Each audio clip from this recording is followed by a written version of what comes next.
മുഖ്യമന്ത്രി വി.ഡി. സതീശനുമായി ആലുവ ദേശത്തെ വീട്ടിലെത്തി ബി.ഡി.ജെ.എസ് സംസ്ഥാന അധ്യക്ഷൻ തുഷാർ വെള്ളാപ്പള്ളി കൂടിക്കാഴ്ച നടത്തിയതിൽ വിമർശനവുമായി കോൺഗ്രസ് വക്താവ് വി.ആർ. അനൂപ്. തുഷാർ സാമ്പത്തിക കുറ്റവാളിയാണെന്നും SNDP നേതാവായി കാണാൻ കഴിയില്ലെന്നും വി.ആർ. അനൂപ് ഫേസ്ബുക്കിൽ കുറിച്ചു.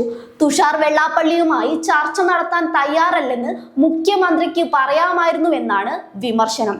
ചർച്ചയ്ക്കിരുത്തി ലെജിറ്റിമസി ഉണ്ടാക്കി കൊടുക്കുന്നത് അംഗീകരിക്കാനാവില്ലെന്നും വി.ആർ. അനൂപ് വിമർശിച്ചു.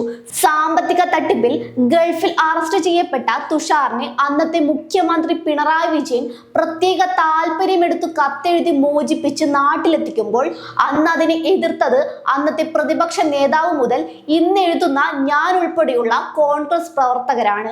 അധികാരത്തിലെത്തി എന്ന് വിചാരിച്ച് അതൊക്കെ അങ്ങനെ മറക്കാൻ കഴിയുമോ? അനൂപ് ചോദിച്ചു.